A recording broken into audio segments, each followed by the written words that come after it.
کیا ہے، یہاں سے دوسرا رکوع شروع ہو رہا ہے۔ یہ دوسرا رکوع اور اس کے بعد تیسرا رکوع، ان دونوں رکوعوں کے اندر اسی غزوہ احزاب اور غزوہ بنو قریظہ کا تذکرہ ہے۔ جب مدینہ طیبہ ہجرت کر کے مسلمان پہنچے تو وہاں 4 قبیلے بڑے بڑے مشہور رہتے تھے۔ ایک اوس کا قبیلہ، ایک خزرج کا قبیلہ، یہ 2 انصار بنے ہیں جن کو ہم انصار کہتے ہیں، یہ مدینہ کے شہر میں رہتے تھے۔ اور 2 قبیلے یہودیوں کے تھے جو عوالی مدینہ میں رہتے تھے، ایک بنو قریظہ اور ایک بنو نذیر۔ حضور صلی اللہ علیہ وسلم کی خواہش تھی کہ ہم وہاں آپس کے اندر معاہدوں کے ساتھ، امن کے ساتھ، جوڑ کے ساتھ رہیں، چونکہ بحر کا دشمن اہل مکہ وہ تو ویسے ہی پیچھے لگے ہوئے تھے، تو ہم یہاں پر آپس کے اندر ایک دوسرے کے ساتھ امن معاہدے سے جوڑ کے رہیں۔ کچھ لوگ تو 4 قبیلوں میں سے مسلمان ہو گئے،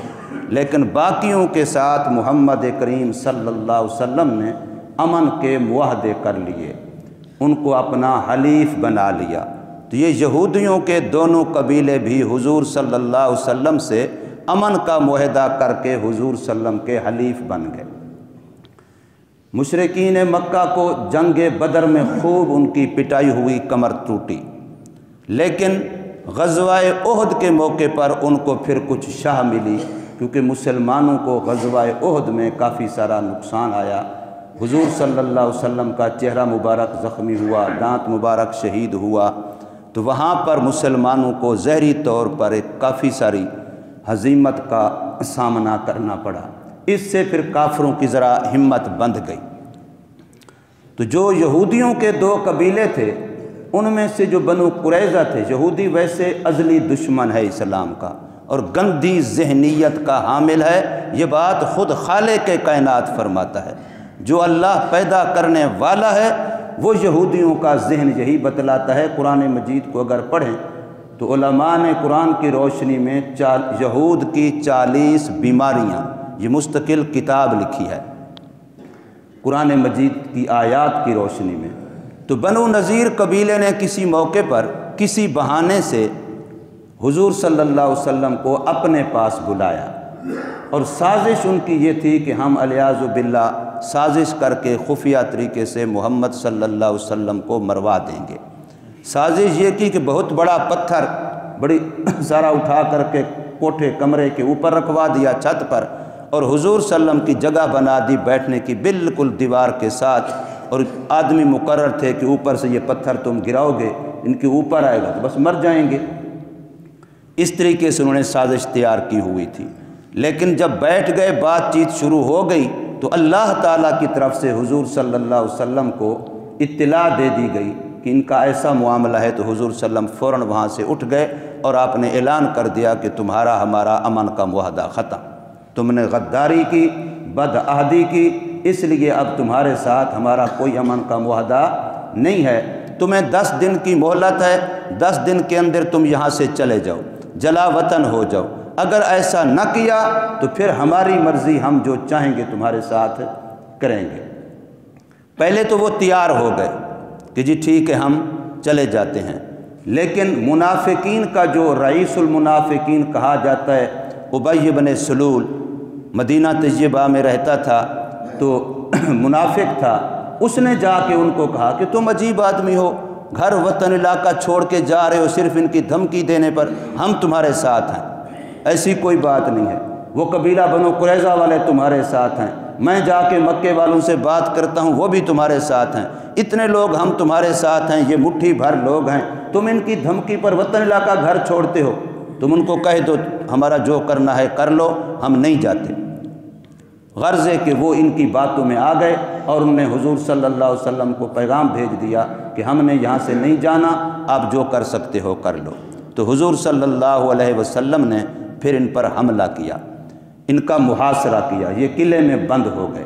تو کچھ دن محاصرہ رہا، لیکن حضور صلی اللہ علیہ وسلم کے اس محاصرے کے دوران جن کے بل بوتے پر انہوں نے یہ کیا تھا، ان میں سے ایک بھی ان کی مدد کے لیے نہ آیا۔ نہ مکے والے آئے، نہ قبیلہ بنو قریظہ والے آئے، نہ وہ منافقین آئے، کسی کو بھی جرأت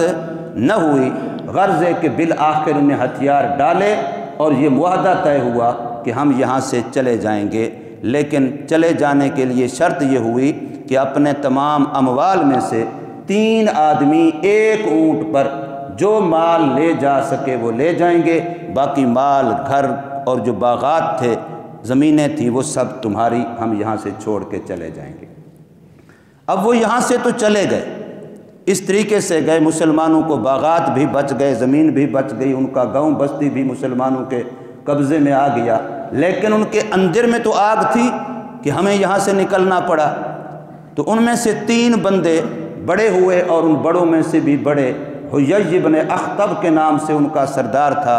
تو اس نے پھر مسلمانوں کے خلاف کافروں کو جمع کرنا شروع کیا، ایک قبیلے والوں کے پاس گیا، دوسرے، تیسرے، حتیٰ کہ مکے والوں کے پاس گیا، خیبر والوں کے پاس گیا۔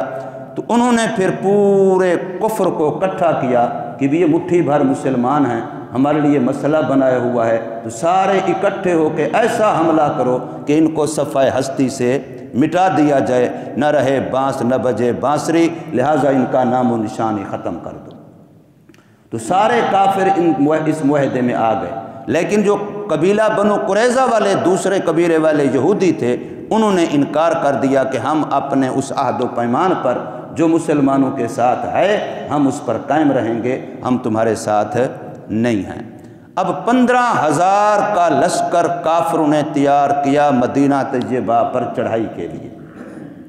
حضور صلی اللہ علیہ وسلم کو اطلاع ملی تو آپ صلی اللہ علیہ وسلم نے صحابہ کرام کو جمع کر کے مشورہ فرمایا کہ بھی ایسا مسئلہ ہے، ہم بنتے ہیں 3,500 مسلمانوں میں سے جو جنگ کے قابل تھے، ہم بنتے ہیں 3,500 افراد جو جنگ کر سکتے ہیں، اور ادھر سے لشکر آ رہا ہے تقریباً 15,000 کا، تو اب کیا مشورہ ہے؟ تو پھر مشورہ یہ ہوا حضرت سلمان فارسی رضی اللہ تعالی عنہ کی رائے سے کہ جس طرف سے ان کے لیے سہولت سے آسانی کا راستہ ہے ادھر خندق کھود دی جائے۔ اب یہ سخت سردیوں کا موسم تھا اور افلاس کا زمانہ تھا، مسلمانوں پر مالی لحاظ سے بہت غربت تھی۔ اس حالت میں پھر پہاڑی علاقہ ہے، پتھر ہیں سارے، اب خندق کھودنی ہے 3.5 میل لمبی اور اتنی چوڑی کہ اس کو اونٹ گھوڑا بھی نہ پھلانگ سکے، انسان بھی کوئی نہ پھلانگ سکے، اور 5 گز نیچے گہری۔ اتنی بڑی خندق کھودنا کہنا آسان ہے، اور اس حالت میں جب کھانے کو بھی کچھ نہیں، ظاہر ہے جب اس کام میں لگ جائیں گے تو مزدوری کیسے کریں گے، روٹی کیسے کمائیں گے، ہر ایک کی بیوی بچے گھر تو ہیں۔ تو اب انہوں نے خندق کھودنی شروع کر دی، رسول اللہ صلی اللہ علیہ وسلم 10 آدمیوں کی جماعت بنائی اور ان کے ذمہ ناپ کر کے جگہ دے دی کہ یہ جگہ تم لوگوں نے کھودنی ہے۔ ایک روایت کے مطابق جو معارف القرآن میں لکھی ہے، 6 دن کے اندر یہ خندق صحابہ نے مکمل کی۔ انسان سوچ نہیں سکتا کیا ایمان تھا ان لوگوں کا، اور حال یہ ہے بھوک کی وجہ سے کہ پیٹ پر پتھر باندھے ہوئے ہیں، تنگ آ کر کے حضور صلی اللہ علیہ وسلم کے سامنے پیٹ سے کپڑا ہٹا کے دکھا رہے ہیں، یا رسول اللہ ہماری یہ حالت ہے۔ تو سرکار صلی اللہ علیہ وسلم نے اپنے پیٹ سے کپڑا ہٹا کے دکھایا کہ 2 پتھر باندھے ہوئے ہیں، اور حضور بذات خود براہ راست مکمل صحابہ کرام کے ساتھ کام کرتے رہے۔ یہ نہیں کہ میں آقا ہوں، میں بڑا ہوں، میں صرف کام کراؤں گا، خود کام کرتے۔ روایت میں آتا ہے کہ صحابی کہتے ہیں میں نے دیکھا حضور نے کرتا اتارا ہوا تھا اور حضور کا پیٹ یعنی سینہ مبارک اور پشت اتنی مٹی تھی کہ چمڑا جسم نظر نہیں آتا تھا، اتنا مٹی اس کے اوپر پڑی ہوئی تھی۔ بھوک کا یہ حال تھا۔ ایک بچی آتی ہے، کھجوریں ہیں چند ہاتھ کے اندر، حضور صلی اللہ علیہ وسلم پوچھتے ہیں بیٹا کیا لائی ہو؟ کہتی ہے امی نے بھیجی ہیں ابو کے لیے کہ وہ کچھ کھا لیں گے۔ حضور صلی اللہ علیہ وسلم ان کھجوروں کو اپنے ہاتھ میں لیتے ہیں اور دسترخوان بچھوا کے، وہاں آج بھی رواج ہے، اس وقت بھی سفرہ کہتے ہیں عربی میں اس کو، زمین پر دسترخوان بچھا دو، تو وہ حضور کھجوریں یوں دسترخوان پر پھینک کے فرماتے ہیں 3,000 صحابہ ہیں، فرمایا سب میں اعلان کر دو اور سارے کچھ کھا لو۔ 3,000 نے کھائی، وہ کھجوریں ختم نہیں ہوئی۔ یہ میرے آقا صلی اللہ علیہ وسلم کا معجزہ تھا۔ اسی دوران جب یہ حال ہو رہا تھا تو حضور صلی اللہ علیہ وسلم کی بھوک کی حالت دیکھ کے حضرت جابر رضی اللہ تعالی عنہ اپنے گھر گئے، اپنی بیوی سے جا کے فرمایا کہ آقا صلی اللہ علیہ وسلم کی بھوک دیکھی نہیں جا سکتی، اگر گھر میں کچھ ہے تو بتاؤ، میں آقا صلی اللہ علیہ وسلم کو بلا کے لاتا ہوں، ان کو کچھ کھلا دیں۔ اس خاتون نے بتایا کہ 1 سا کے برابر جو ہیں اور بکری کا بچہ ایک ہمارے پاس ہے، تو حضور صلی اللہ علیہ وسلم کو اگر آپ بلا کے لاتے ہیں تو آپ ان کو بتا دیں کہ ہمارے پاس صرف اتنا ہے کھانے کے لیے۔ اس نے کہا ٹھیک ہے۔ اس نے عورت نے کھانا تیار کرنا شروع کیا، حضور صلی اللہ علیہ وسلم کو جا کے بتایا تو آپ صلی اللہ علیہ وسلم نے ساری بات بتائی، بیوی نے بلکہ کہہ کے بھیجا کہ آپ کو ساری بات بتا دینی ہے۔ جب بتا دیا تو حضور نے پورے 3000 صحابہ میں اعلان کر دیا کہ جابر کے گھر دعوت ہے۔ اب 3000 آدمی آ رہا ہے، 1 سا جو ہمارے آج کل کے تول کے لحاظ سے 3.5 سیر بنتے ہیں، 3.5 سیر جو پھر ان کو پیسا گیا تو اور کم ہو گئے ہوں گے نا کچھ نہ کچھ، تو وہ اور ایک بکری کا بچہ اس کو ذبح کر کے سالن بنایا۔ آقا صلی اللہ علیہ وسلم تشریف لائے تو اپنے ہاتھ مبارک سے تقسیم کرنا شروع کیا، روٹیاں بھی سالن بھی اپنے دست مبارک سے تقسیم کرنا شروع کیا۔ حضرت جابر رضی اللہ عنہ فرماتے ہیں جب 3000 کا لشکر کھا کے جا چکا تو ہماری روٹی اور سالن میں کوئی کمی نہیں آئی تھی، جیسے ہم نے حضور صلی اللہ علیہ وسلم کے حوالے کیا تھا ویسے ہمارے پاس روٹی سالن موجود تھا۔ یہ حضور صلی اللہ علیہ وسلم کا دوسرا معجزہ تھا۔ اس موقع پر خندق کھودتے ہوئے ایک پتھر ایسا آ گیا جس پتھر کے اندر کوئی ایسی چکناہٹ تھی کہ جو بھی لوہے کی کسی کدال مارتے ہیں وہ پھسل جاتی ہے، وہ اس کو کاٹتی نہیں ہے، چوٹ لگنے کے بجائے پھسل جاتی ہے۔ حضرت سلمان فارسی جن کے مشورے پر یہ کام شروع ہوا تھا، وہ اس کام کے ماہر تھے، ان کو بلایا گیا، انہوں نے بھی زور لگایا لیکن نہیں ٹوٹی۔ آخر جا کے حضور صلی اللہ علیہ وسلم سے حقیقت حال عرض کی۔ اب آپ نے وہاں سے مشورہ نہیں دیا کہ جی یوں کر لو یوں کر لو، بذات خود تشریف لائے، خندق کے اندر اترے اور کدال ہاتھ میں لی، اور کدال ہاتھ میں لے کر کے آپ صلی اللہ علیہ وسلم نے فرمایا تمت کلمات ربک عدلا و صدقا لا تبدیل لکلماتہ، یہ آیت کریمہ پڑھی اور کدال کو زور سے مارا تو وہ ایک حصہ اس کا ٹوٹا، پھر دوسری دفعہ یہی آیت پڑھی، پھر مارا، تیسری دفعہ یہی آیت پڑھی، یہی مارا، اور اس کے بعد جو وہاں پتھر اور لوہے کے ٹکراؤ سے چنگاریاں نکلی تو آپ نے مختلف علاقوں کے نام لے لے کر کے فرمایا وہ علاقہ مجھے نظر آیا اس کے اندر، وہ علاقہ مجھے نظر آیا، اشارہ تھا کہ یہ سارے ایک دن اسلام کے زیر نگین آئیں گے، یہ ہماری فتح ہوگی۔ منافق یہ باتیں کر کے ہنسنے لگے کہ ہم یہاں پیٹ پر پتھر باندھ کے کھانے کو کچھ نہیں ہے، دشمن کا ڈر اتنا ہے کہ ابھی شاید ہماری وہ آ کے ٹکا بوٹی کر دیں، پتہ نہیں ہمارے کچھ بچتا ہے کہ نہیں، یہ خندق اس لیے کھود رہے ہیں اور یہ ہمیں بشارتیں دیتے ہیں آگے کی، کیسر و کسریٰ کے محلات کی، فلاں فلاں کی، ہمارے ساتھ کوئی مذاق بنایا ہوا ہے۔ یعنی پسے پشت آپس میں منافقین اس طرح کی چیمے گویاں بھی کر رہے تھے۔ لیکن غور کرنے کی بات ہے میرے اور آپ کے لیے، حضور صلی اللہ علیہ وسلم نے جب پتھر پر چٹان پر مارا تو آپ نے قرآن کیوں پڑھا؟ ویسے بھی تو مار سکتے تھے، قرآن کیوں پڑھا؟ یہ اشارہ تھا کہ جب بھی مشکل آئے گی امت کے لیے قیامت تک اس کا حل قرآن میں ہے۔ حضرت آدم علیہ السلام کو جب جنت سے نکال کے زمین پہ بھیجا گیا، اس سے بڑی مشکل کبھی انسانیت پہ نہیں آئی۔ بعض روایتوں کے مطابق 40 سال، کم از کم روایت ہے کہ 40 دن آدم علیہ السلام مسلسل روتے رہے اور توبہ کرتے رہے۔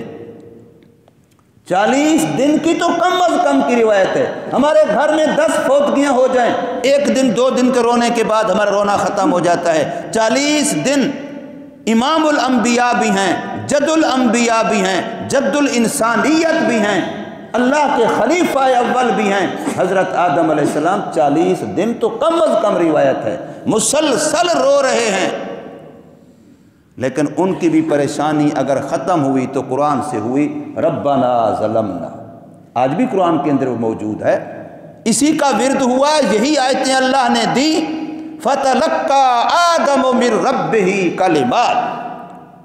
آدم علیہ السلام کو قرآن دیا گیا، اس قرآن کو پڑھا تو آدم علیہ السلام کی وہ پریشانی ختم ہوئی۔ حضرت یونس علیہ السلام اللہ کے نبی ہیں،